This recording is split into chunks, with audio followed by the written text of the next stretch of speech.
You know that feeling, right? That little pit in your stomach when you realize you've just made a mistake. But what if I told you that entire feeling is based on a huge misunderstanding of how our brains are actually wired to learn? I know, that sounds totally backwards. I mean, our entire lives were basically trained to avoid messing up.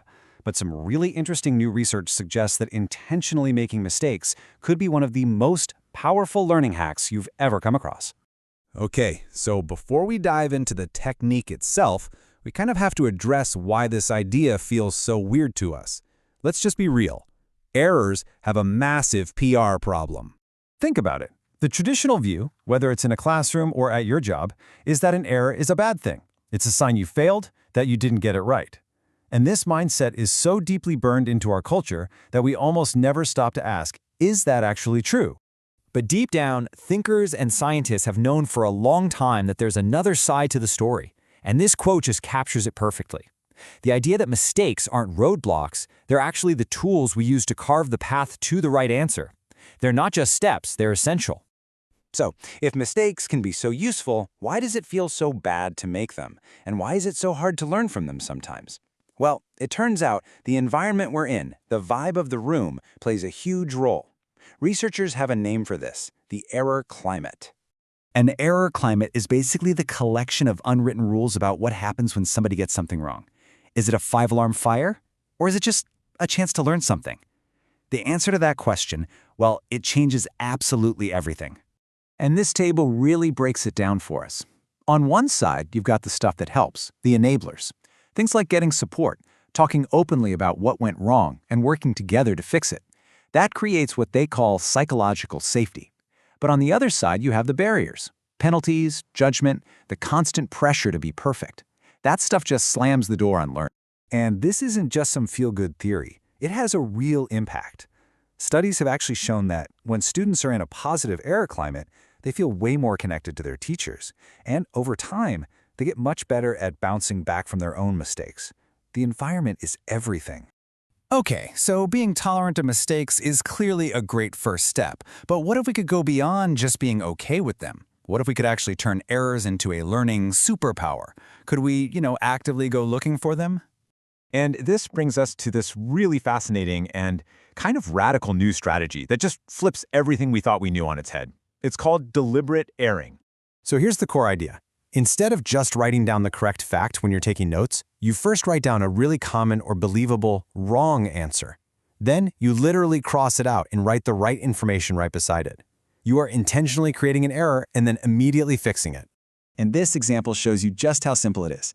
Taking a normal note, bats are mammals, is fine, but it's pretty passive. With deliberate erring, you're creating a tiny puzzle for your brain. You write bats are birds, which you know is wrong, cross it out, and then write mammals. In that moment, you're forcing your brain to really grapple with why the first one is wrong and the second one is right. All right, I get it. This probably still sounds a little weird. So, does this little trick actually do anything? Let's take a look at the science. And the answer is a huge, resounding yes. Just look at this chart from a major study in 2022. It's pretty incredible. The group that used this deliberate error method recalled way more information on a test later on compared to the group that just studied normally. It really makes the information stick. But this is where it gets really, really cool. It's not just about remembering facts. The same study found that the deliberate error group was also much better at applying what they'd learned to solve totally new problems. So this isn't about memorization. It's about building a deeper, more flexible understanding. And the benefits don't fade away. They actually get stronger over time. Right after studying, this method is great, right up there with the best of them. But a week later, that's when it really pulls ahead. It's proven to be more effective for long-term memory, meaning it builds knowledge that actually lasts. So what's the magic here? Why does this work so well? Well, science suggests a few things are happening. First, that physical act of correcting the mistake seems to create a much stronger memory. Second, it makes you pause and think about why the wrong answer is wrong, which deepens your comprehension. And finally, you're basically rewiring your brain. You're weakening the link to the bad info and making the connection to the correct info super strong. Now, this is all fascinating stuff, but honestly, the best part is how incredibly easy this is to actually do. You can literally start using this right now to make your own learning way more effective. Here are just a couple of simple examples. Let's say you're studying history. Write down a common mistake, like the Berlin Wall starting the Cold War, then cross it out and write ending. Or for science, swap a key term like photosynthesis releasing carbon dioxide instead of oxygen, and then fix it. You can even do it with math formulas. Write it with a common typo, then correct it to lock in the right version. So here's the big takeaway. We need to completely reframe how we think about mistakes. The goal isn't just to be okay with them.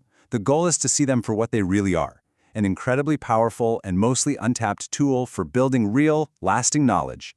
When it comes right down to it, errors aren't getting in your way. They are the way. They're the channels that lead to understanding. So the only question left is, what mistake are you going to choose to learn from today?